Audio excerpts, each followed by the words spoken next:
Hi everyone, this is Islamiat Adeshola Moore. How we are on Adeshola Bill's platform where we travel, we talk about travels, culture, entertainment, and law. Today I would like us to look at the questions that you will likely be asked when you go for your non-immigrant visa interview. Before that, I would like us to look at the 4 steps that you need to take to apply for your visa. First, you have to fill your DS-160 form. The DS-160 form is the forms filled by non-immigrant applicants. After filling your forms, you have to make payments for the visa application. You have to book an appointment for your interview, and you have to attend the interview. Before you attend your interview, there are certain things that I would like you to take cognizance of. 1, get to the venue of your interview on time. Think about traffic and every other thing that may hold you back. Go in with your documents. There are certain important documents that you have to go in with. The confirmation page of your DS-160 form, your receipt of payment for the application. You have to go in with your confirmation page for your booking of the appointment. When you book your appointment, you're going to be given a confirmation page that shows that you actually booked the appointment. Your international passport, then you have to go in with photographs. There's a specification for the photographs that you need to go in with. Now we'll talk about all that later. So when you get to the venue, right from outside the building, you'll be checked in. And when you get into the main building, the first thing you're going to do is you're going to go for your biometrics. That's where they take your fingerprints, they take your pictures and all that. So when you're done with that, you then move to the line where your interview will be. You meet with the interviewing officers. Just like when you are in the banking hall, you're all on a line. You have the banking officers, that's the teller. There's a glass right in front of them. Then you be on the line. When it's your turn, you move forward, you go to the person that's free. That's how it is running. The questions that you'll be asked, there's no privacy. They'll ask you questions and the persons behind you will listen to your response and to the questions that you have been asked. It's possible that you see quite a number of people that will be rejected and quite a number of people that will be issued visa. Do not let that break you down. Be strong. Prepare for your own interview and pray. Whatever questions you are being asked, answer the questions directly. But I'm going to qualify that to you. If you're being asked a question and you feel like the answer to that question would not directly show to them that you have good economic ties with your country, look for opportunity to put in 1 or 2 information that you think will be favorable to you. I'll give you an instance. For instance, if I'm asked, are you married? The answer should naturally be, yes, I'm married. But instead of me to take time to say, yes, I'm married, I say, yes, with 4 kids. Yes, with a 2-year-old and a 4-year-old. How do you see that? I've been able to show the consular officer that I have 2 reasons not to leave and not come back. 1, have my husband back here in Nigeria. 2, I have a 2-year-old and a 4-year-old. In the course of the interview, he may want to know how old they are, but I have already told him that, oh, I have a husband. He didn't ask me about kids and how old they are. But instead of saying, yes, I am married. Look at it. Yes, with a 4-year-old and a 2-year-old. Just say a word of greeting to them. No compliments like, oh, you look beautiful. You don't have to give all those compliments. They are not your friends. They are there to do their job and you are there to be interviewed. Do not ask unnecessary questions. Of course, if they say something which you do not understand, you may ask to clarify instead of you giving a wrong response. I'd like us to now go to the likely questions that you may be asked during the interview. The first question will be, can I have your passport? You must have had your passport handy. Look, when they ask for your passport, don't just hand over the passport to them like, say something. Oh yes, please. It is fine. Yes, please. And you had it over to him. If you're a student, aside from your passport, they will also ask for your I-20. Or where are you going? Oh, I'm going to Brooklyn in New York City. You know, just be simple. You may just say the city and the states. You understand? You may just state the borough or whatever. It depends on how you want to state it. Just let him know that you know where you are going. You want to know for what purpose. You may ask the question in any form, but the point is you want to know for what purpose are you traveling. And there's something that I would like to say here. If you're asked for what purpose you are traveling, if you are visiting, like you're going to visit your sister or you're going to visit a relative, make sure that the person that you're going to visit is someone that is really close to you, not an extended family member. Take note that visiting is also different from vacation. For us, well, I'm going on vacation, I'm going to visit, I'm going to go vacation to visit. It may be the same thing. But mostly for them, vacation is a private time that you want to be alone. So I'm saying this so that if you say you are going on vacation, they don't ask you questions in line with someone that is going on vacation and you giving response in line with someone that is going visiting. Be careful, you have just like 2 to 3 minutes and you may not be able to correct certain information if given. It's just like, are you married? Your answer obviously should be yes with 4 kids, or if it's no, it's no. Of course, you would have answered all this in your DS-160. So it's not possible for you to say you are married in DS-160 and we get there, you say you're not married. As you are being interviewed, he's looking at your data in the form, in the DS-160 form. Yeah, where do you work? He wants to know where you work because he's trying to evaluate you to see if you can actually afford that vacation. Because they understand, they know the value of naira to dollar. They know what it's going to cost. If you're working in a juicy place, if you're going to travel and you're going to come back, if you are self-employed, you want to know, is your business such a business that is doing well, that you travel and you come back? You say you're a farmer, we're going to ask you, who's going to take care of your poultry while you're away? Who's going to take care of your farm while you're away? If you have some livestock in your farm, you can't be away for 2 weeks, 3 weeks, and somebody will not take care of them. There has to be someone that is going to take care of them. If you say you have a 2-year-old, you have a 4-year-old, who's going to take care of your kids while you're away? Or I hired a nanny to take care of them while you're away. Or somebody that hired a nanny to take care of kids while he or she is away would not feel so comfortable staying back like someone who actually leave the kids behind for someone that he or she is much more comfortable with. Which places are you visiting when you get there? You're going to mention the places, especially for the tourists. You're going to mention the places that you are visiting when you get there. You're going to World Trade Center. Let them know that World Trade Center is in Manhattan. You're going to Disney. So you have to mention the place and state 1, 2, 3, or 4 places that you're going. Who is sponsoring your trip? Most likely, if you're someone that is going as a tourist and someone is sponsoring you, they want to know the connection between you and that person. Why is that person giving you so much money to travel? If they ask you, for what purpose are you traveling? If you're saying that I'm visiting, don't just say I'm visiting. I'm visiting my college friend. I'm visiting my sister. Don't just say I'm visiting. Now, when you say you're visiting your sister, for instance, they want to know, where does she live? It's like going for an exam. You must agree with me. You must have all that at the back of your mind. They want to know, where does the person live? Where does the person work? The person's phone number. It's even possible that they take the person's phone number and call the person right there. Like I said earlier on, even you, they're going to want to know where you work. For instance, if you say you work in a particular, for instance, if you say you work in the production department of a brewery, if they have 1 or 2 persons that know 1 or 2 things, these people are so versatile. They will ask you 1 or 2 things about production.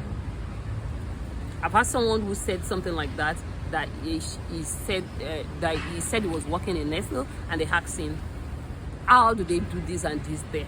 When he told the consular officer that was interviewing, the consular officer was not convinced He called in another colleague, and the colleague said, oh, he was right, and that was why he was given that visa. So it's quite important that you know where you're going, who you're going to see, and all that. If you are booking an hotel, if you're a tourist, you're booking an hotel, you have to know where the hotel is. Now, if you are a student, you say your purpose of going is to study. They'll ask you questions like, who is sponsoring you? If you have a sponsorship, good. They'll ask you, all right, if you're going there for your master's, they'll ask you, since you've finished your degree, what have you been doing? Why did you pick that university? Why that university and not any other university? They'll ask you questions about the course that you pick, your course of study. They'll ask you questions about it. And some of them over there, they may have someone over there that is so good that will ask you any question in that field. And I want to tell you this generally. Do not allow anyone to fill your DS-160 or any other forms for that matter. You know why? When you fill in the information yourself, the information you fill in yourself is right here. But if you don't fill in the information yourself, you can never even tell what the person that is filling in those information for you is filling in. Sometimes they put in wrong information and you have to go back and cram those information. And when you cram things, it's always very difficult. It's not as good as when you give in the information naturally. When you give the information naturally, even the person that is talking to you, the person that is interviewing you will feel you, rather than when you're trying to like, oh, what was it now that was written there? And another thing that I would like to also mention is about your income. Sometimes they ask you your income. Some of you say your income is 250, 150. For God's sake, if you're earning, think about it yourself. Someone that is earning 250, 300, or around that amount in a month, how do you think that kind of person will be able to fly to like UK, US, or anywhere and spend like 3M on vacation? Think about it. And these are the things that they also want to look into. They want to make sure that you have something juicy here. So when you go over there, you're not going to be attracted to what they have over there. So about your income, in US and, well, in US, let me talk about in US right now. So many people have 1, 2, 3 jobs. So when they ask you how much you are making, how much you are making in a month, some of us in Nigeria, we just want to put our monthly income. No, not just your monthly income. Some of us have side hustles. Think about your side hustle as part of what you make. Whatever money that comes in from your side hustle is also part of what you make. Assuming that I make like 3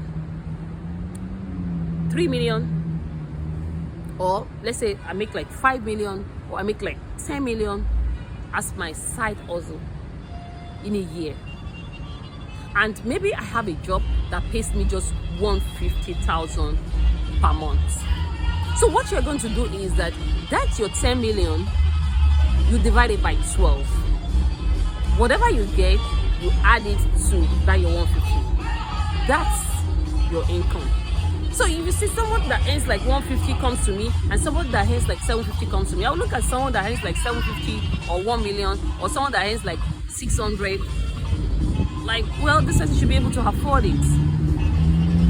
So it's very, very important that you think about your income as part of the consideration, depending on if you're going on vacation, if you're going as a student, or if you're going as to visit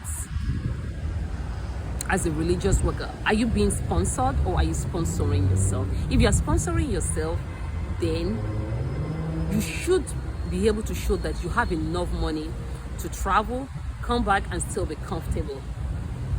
So these are the things that we need to look at when you're filling your form. That's why I usually say that filling your forms is like doing 50% of the job. Then if you fill your forms yourself, I'm telling you, you would likely not have problem answering the questions. And let me tell you, if you answer the questions so well at your interview, if you do everything so well at your interview and you're not granted that visa, do not ever think that it's your fault. We must understand that they cannot give everybody that visa. They cannot give everybody that visa. They already have the number of people that they want to give the visa. So if it doesn't work for you now, wait for some time.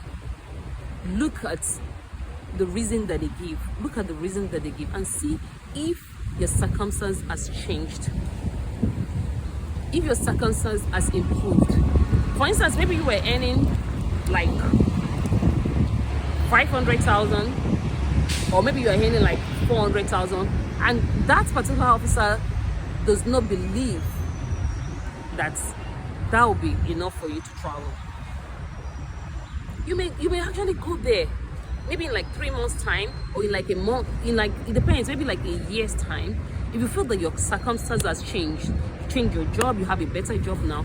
Oh, I just need this vacation. I just want to go there and have fun.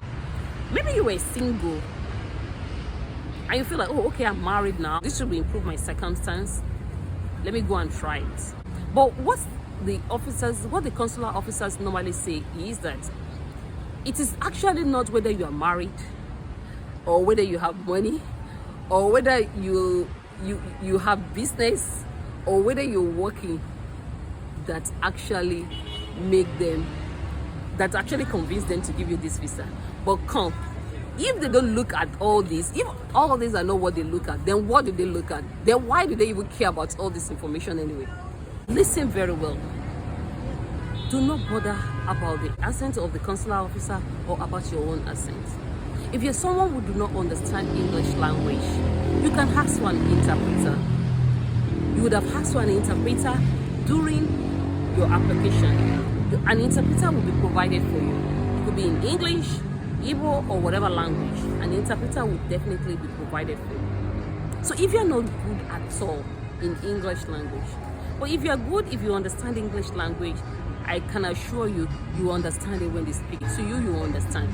If there's anything you don't get, because sometimes it's better for them to ask the question in such a way that you may not understand, so that you do not give a wrong response. Alright guys, we're still on Additional Bells platform. Then again, they want to know how long you're staying in the US. If you say you're staying for like 3 months, they want to know why you're staying that long. Why would you be staying for like 3 months? If it makes a lot of sense, they'll reason with you. If you're someone that's working in a company back home in your country, you're visiting or you're going on tourism, maybe a month, 3 weeks. And remember that your visa is not a qualification for you to enter into the US. When you get to the border, the custom officers are still going to interview you. So all the information that you have in your DS-160, let it correspond with the response you give at your interview, both at the border and the one you would have given at the embassy, at the consular office. You'll be asked questions like if you've ever traveled outside your country. If it's yes, you may answer the question this way. Oh yes, several times. If it's no, you may answer the question like, oh, instead of just saying no, you say, no, I've never had reason to. If it's you are traveling because like your sister or your brother or someone that you know abroad is getting married, for instance, that's a reason to travel. Now, when the interview is going on, it's also important that you do not overtalk the consular officer. If he's talking, make sure that you listen, you be attentive so that you get what the consular officer is saying. And when you're done, if your passport is retained, that's a good one for you. Then you know that they're going to issue the visa. But if the passport is returned, that's not so good. That means they're not going to issue the visa to you. So if they're going to issue the visa, they will retain your passport and they will give you a white paper. But if they are not issuing the visa, they will give you your passport back and they will give you a blue paper. And in that blue paper, they'll state the reasons you are rejected. Now listen to me very well. A lot of people will say that US visa rejection and not appealed against. But I'll tell you, you can appeal. Even US will tell you that you cannot appeal. US will tell you that you cannot appeal against their decision. But I'll tell you how to appeal against decision in the subsequent video. You can only do this if you feel that you have certain convincing circumstances that you feel that fit into section 214B, because you most likely be denied based on section 214B. Non-immigrant visas are always most likely denied based on section 214B.